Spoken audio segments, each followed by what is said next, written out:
what was going on at that point. Truth about you getting death threats, some dorm incidents. I mean, you faced a lot of racism. You mind speaking on any of that? Yeah, I didn't know it until after the fact. Coach Dave Odom, years later, sit me down. He was coaching in South Carolina, and we had a long conversation about what was going on. And so one year I was a senior, and go back even when there was freshmen still. All the mail that came to UVA, we had a lady, a secretary, that handled all the mail. I never saw it. They handled it. Miss Holland did it. They would sign stuff sent back so I could do what I needed. So they was reading all the mail back then. And so one incident was happening, a couple of different things. So I lived on the lawn my senior year. Both be prestigious, but no bathroom. You got to run down the hall, go down whatever, but you live on Thomas Jefferson lawn, so that's cool. People didn't want a black man to live on the lawn. Explain what the lawn is for those who don't know. The lawn is, when Thomas Jefferson built the school, he wanted to see his university. So he has Monticello, which sits on the mountain where his main house was. And he had the rotunda so he could see the space. Now, even today, airspace, planes can't fly. You can't fly through it? Can't still mess with it today. You can't build anything higher than the lawn. So there were these row houses,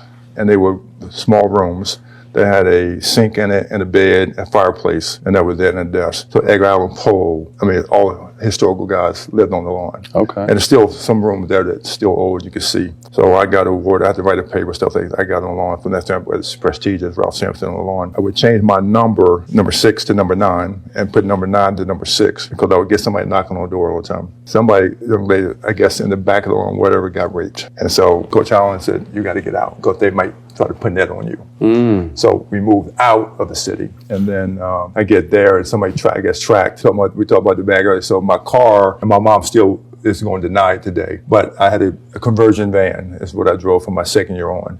And I had the seats in and stuff like that. And it had a stereo system in it. And they start stealing the stereo system out, So we got an alarm on it, whatever. And God bless his soul, one of the famous doctors there said, okay, we're going to stop that. He gave me his .357 Magnum and taught me how to shoot. And said, if you hear somebody coming in, and the sheriff was there, if you hear somebody coming to get your car, just shoot down through the window and call us. Fortunately, I went to sleep the night they did it. And so it was a lot of that that I didn't know. But after my senior year, I started to understand a little bit more. So it was a lot of letters and hate mail from different schools that I didn't know. One year that it happened, I stayed in Coach Allen's basement. Wow. I lived in his basement, but I didn't know what was going on at that point.